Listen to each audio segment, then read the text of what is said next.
Mientras tanto, hay noticias que nada halagüeñas, porque por presión de Cristina Fernández de Kirchner, que parece que sigue ganando la pulseada, como siempre lo ha hecho desde que está Alberto Fernández en el gobierno, ha insistido en este proyecto de la renta inesperada, que tiene algunas connotaciones realmente desopilantes, pero que se va a enviar al Congreso de la Nación, como si hiciera falta otro impuesto dentro de 129, ¿cuántos son los impuestos que pagamos los argentinos? Son más de 160. Más de 160. Dentro de impuestos, pero también tasas y contribuciones. Claro. Todo. Bueno, ahora este nuevo, ¿cómo lo ves? Y bueno, no es solamente que la presión tributaria ya es alta, sino que son impuestos muy malos para convocar la inversión a futuro, porque justamente es un país que te está diciendo, si por algún motivo ganas más dinero de lo que esperabas, te vamos a subir los impuestos. Porque para alguien que gana dinero, sea una empresa o una persona, ya existe un impuesto, que es el impuesto a las ganancias. Exacto, para eso está. Si vos ganas, pagás. Y además, si ganas más, pagas más porque la alícuota va subiendo, ¿cierto? Entonces, estas cosas adicionales, el derecho de exportación también juega ese papel, que se lo presenta como que es un impuesto por el hecho de que en el campo a veces ha tenido buenos precios, como ahora, pero para eso ya existe el impuesto a las ganancias, ¿no? Inclusive cuando los precios para el campo no eran buenos, lo mismo le aplicaban derechos de exportación del 33 o 35%. Esto ahuyenta las inversiones, absolutamente. Un país con alta presión tributaria, con inseguridad jurídica y que agrega un impuesto a la renta inesperada, como si en un mercado no habría empresas, personas que un año ganan más por motivos propios o ajenos, pero otro año ganan menos por motivos propios o ajenos. Efectivamente. Entonces acá la cuestión es, y cuando una empresa o una persona tenga menores ingresos en forma inesperada, que le van a dejar de cobrar impuestos. Esa es la pregunta. ¿Qué se va a hacer? No, es una cosa absolutamente descabellada. Le pueden llegar a aplicar, como en el caso de Corrientes, una situación de emergencia, una ley de emergencia, así, simplemente para que deje de pagar impuestos por un ratito, pero ni siquiera los auxilian después, ¿no? El tema es la señal. La señal para alguien que puede llegar a invertir en Argentina es, si usted tuvo suerte o hizo las cosas bien y ganó mucho o ganó más de lo esperado, le vamos a subir los impuestos. No es solo que vas a pagar el impuesto que corresponde al que ganó, que es el impuesto de ganancia, yo te voy a poner otro impuesto. Y es uno más, porque ya hubo otro, el impuesto a la riqueza el año pasado, el que se llamó el aporte solidario extraordinario, ahora este intento, que yo creo que es más para la tribuna que otra cosa, porque evidentemente la interna del gobierno también va derivando en decisiones de política económica y de sobreactuación del presidente en diversos ámbitos. Está claro que el presidente está queriendo reconquistar a la vicepresidenta, entonces ese proyecto responde a ese propósito. O cuando va a la OEA y se pone en defensor de Nicaragua, de Cuba de Venezuela. Y de Venezuela, que eran las posiciones que en el gobierno sostenía Cristina, no tanto Alberto. Entonces, evidentemente, si el presidente ahora tiene esas posiciones, es porque está tratando de amigarse con la vicepresidenta, pero todo esto le mete más ruido a la economía, ¿no? Sí, y a la credibilidad política del país, no solamente la economía. Efectivamente, y dentro de esa perspectiva, o digamos dentro de ese derrotero, es que se desprende de Culfas, que era el ministro, uno de los dos ministros a los cuales les apunta Cristina, porque el otro es Guzmán. A Guzmán es el último bastión que le queda. Culfas salió a defenderlo al presidente de la Nación, salió a defenderlo y a consecuencia de eso lo echaron.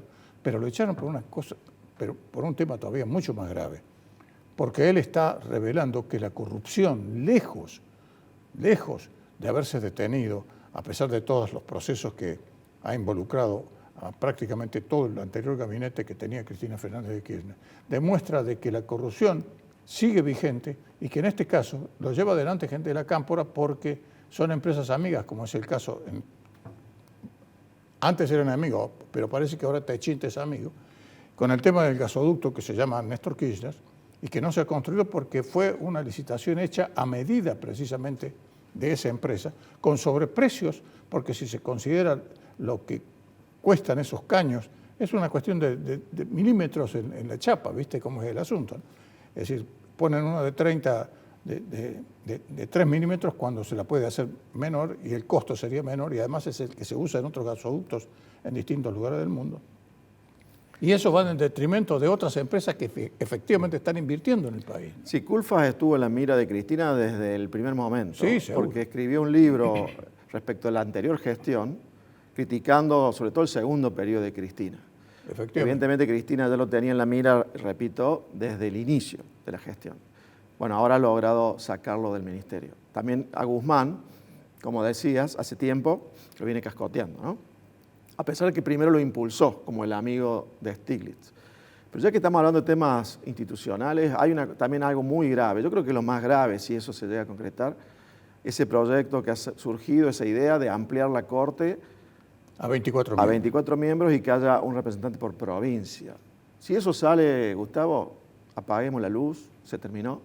Eso nos conduce directamente a Venezuela. ¿Vos te imaginás cada gobernador poniendo un juez en la Corte? Pero lo que pasa Y después es que se además fue respondiendo al gobernador. Claro. ¿Qué pasa en muchas justicias provinciales que afortunadamente no es el caso de Córdoba? Funciona mucho peor que la nacional, que no funciona para nada bien. Es decir, el caso de Formosa, concretamente. Están cooptadas totalmente por el poder político. Imagínate si cada gobernador pone un juez de la Corte. Realmente esos proyectos, espero que la sociedad, no digo la oposición, sino la sociedad reaccione ante esos proyectos, porque realmente, si eso se concreta, nos llevan puesto a todos. Sí, efectivamente, porque el último refugio de la Corte le está poniendo algunos reparos en algunos casos. Y yo no sé, por ejemplo, si llega a salir el reclamo de... Va a ser una medida cautelar únicamente frente al reclamo de la capital federal por la quita de la coparticipación. Le quitaron miles de millones de pesos a la ciudad de Buenos Aires. Pero si sale ese proyecto, esa resolución de la Corte, yo creo que puede llegar a suceder lo mismo que sucedió en la provincia de Santa Cruz, donde no cumplieron con las determinaciones de la Corte Suprema de Justicia de la Nación frente al fiscal que habían sacado, ¿te acordás? Al Podría procurador. llegar a ocurrir, pero bueno, ese es un ejemplo de una justicia provincial, absolutamente cooptada por el poder político, y cuando alguien se animó a sacar alguna decisión en contra del poder político, no la cumplieron. Exacto. Directamente, ¿no? Hay que prestarle mucha atención a esos proyectos porque para mucha gente pasan desapercibidos. Y esas son las cosas verdaderamente graves. Ese tipo de reformas, recordemos un libro que seguramente alguna vez alguien se ha referido acá en el programa, un libro que se llama ¿Por qué fracasan los países? Exacto.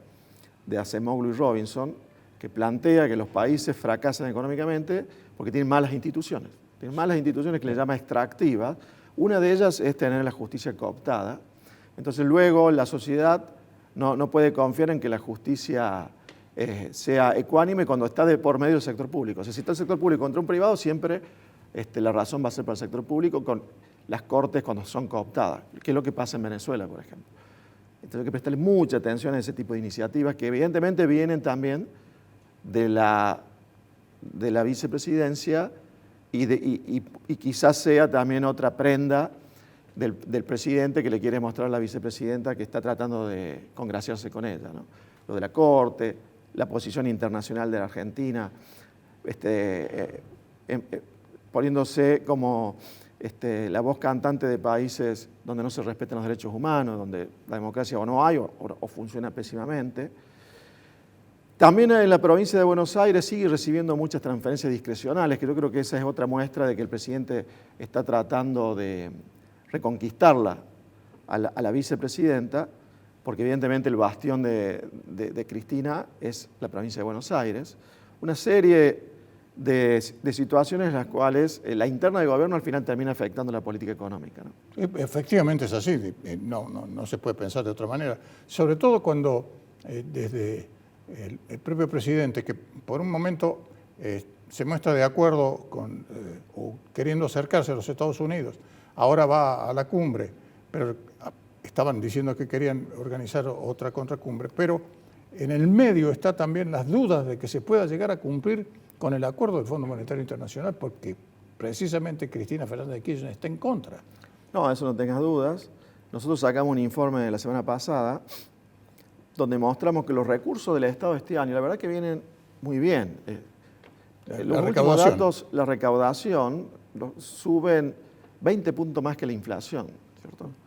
Es decir, realmente es un año en el cual se debería aprovechar para mejorar rápidamente las cuentas públicas, pero para eso hay que contener el gasto e hicimos este ejercicio. Si este año el gasto hubiese aumentado como la inflación, o sea, se hubiese mantenido en términos constantes a la par de la inflación, y los recursos son los que están siendo, en vez de un déficit de 0,3% del PBI en el primer cuatrimestre, habría existido un superávit de 0,3 punto del PIB. Con eso la meta fiscal con el fondo ya estaría para el resto del año seguramente muy fácil de conseguir. Y sin embargo, vamos a estar ahí ajustados, y es porque el gasto viene subiendo demasiado y además hay presión dentro de esa interna del gobierno para que suba todavía más rápido. Nuevos proyectos de mayor gasto. Y la renta inesperada, este proyecto que recién mencionabas, ¿por qué uno diría, por qué insistir con ese tipo de recetas que sabemos que son muy malas para la inversión, para la economía en general? Porque se está pensando todo en clave electoral. Exacto, ese es el tema. Ese es un impuesto que no lo va a pagar, en una mínima expresión lo va a pagar personas que han votado o que votarían a alguna alternativa social de este gobierno. Entonces, así se están tomando las decisiones. Todo lo que no tiene nada de costo político se aprueba, lo que tiene costo político se aparta. La suba de tarifas, inclusive, ahora se ha producido, pero en menor nivel de lo que se esperaba, y probablemente sea también por la disputa con Cristina.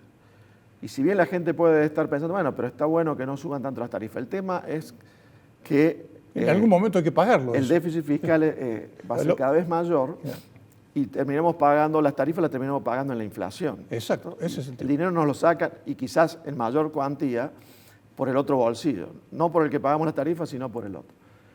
Entonces, hay que tratar de ser más racionales y pensar con un criterio de largo plazo.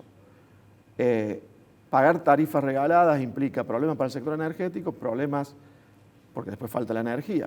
Por ejemplo, falta el gasoil. Es que se ha agudizado de tal manera. Ahora ya son 16 las provincias con problemas muy serios. 16 problemas. Yo estuve viajando por 3 o 4 provincias la semana pasada por un motivo laboral y en varias ciudades veía muchos camiones que estaban esperando en las estaciones de servicio, ¿no? 20, 30 camiones en varias ciudades. Eso, imagínate toda la pérdida económica que provoca. Tiempo, dinero. Nos decía Gustavo Mathieu, que es especialista, que hacen falta 2 millones de camiones para transportar las cosechas que está en este momento en el campo. Es decir, una lluvia fuerte que venga, por ejemplo, de fuera de época, que puede llegar a suceder, te arruina todo el campo. Es decir, las hojas, todo en el piso, no lo levantás nunca más. Claro.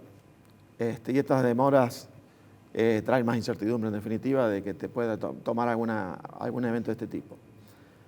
Y en las metas con el fondo, la meta fiscal, aún con lo que recién te decía, quizás la cumplan al menos en los primeros 2 trimestres, pero tiene mucho más complicada el cumplimiento de otras 2 metas. Una es la de asistencia del Banco Central al Tesoro, en la emisión que hace el Banco Central para prestarle dinero al Tesoro. Esa en junio no va a estar tan fácil de cumplir, pero la más difícil es cumplir con la meta de reservas del Banco Central a lo largo del año. Están prácticamente a cero, nuevos cepos parece. A pesar de que este año los precios de la soja, trigo, maíz están en muy buen nivel, como también, eso lo hemos hablado en otra oportunidad, han aumentado las importaciones de gas, porque también subió el precio del gas, no logra acumular reservas del Banco Central en forma importante, a pesar que estamos transitando los 3 o 4 meses en los que debería acumular. Son abril, mayo, junio, julio. A partir de agosto hay 2 o 3 meses donde generalmente da negativa la variación de reservas. Si ahora no están acumulando reservas, quiere decir que se les va a complicar bastante hacia el final del año, ¿no? Y por eso se está hablando... Cumplir con el fondo, pero no es solamente cumplir con el fondo. Si te quedas sin reservas, estás cada vez más cerca de una suba del tipo de cambio a mayor ritmo. Seguro. Y además acentuarse el problema serio que hay con las importaciones. Porque cuando uno habla con todos aquellos industriales, pese a que la industria está teniendo buenos desempeños, pero con todos aquellos industriales que dependen en gran medida del tema de las importaciones, están prácticamente diciendo, bueno, acá se corta un eslabón fundamental en la cadena, ¿no? Porque no conseguimos los insumos importados que en el país no se producen. El cepo existe desde el último año de Macri, pero ha tenido periodos donde ha sido un cepo Un poco más laxo. más laxo y más estricto. Ahora estamos en otro periodo de los muy estrictos. Y es probable que estén pensando cómo ampliarlo. O sea, de qué manera. Ya lo han dicho, ¿eh? Sí, porque la escasez de dólares es real. El mismo problema del gasoducto también tiene problemas con los dólares para pagar las importaciones ligadas al gasoducto. Entonces debe haber gente pensando en cómo ampliar el cepo. Veremos para dónde sale. Siempre para el lado equivocado, de eso no te quepa. Es decir, para el lado equivocado en el sentido, a lo mejor que ellos piensan qué es lo que tienen que hacer, pero para el lado equivocado en relación a lo que necesita la economía del país. Normalmente van a hacer cosas que en la mayoría de los países no existen. O sea, restricciones que no existen en otros países. Y eso te va sacando del mundo, ¿no? Te va sacando del mundo económicamente. Te miran con ojos más parecidos a Venezuela que a un país de mercado, con una economía de mercado normal, ¿no? Lamentablemente las cosas son así.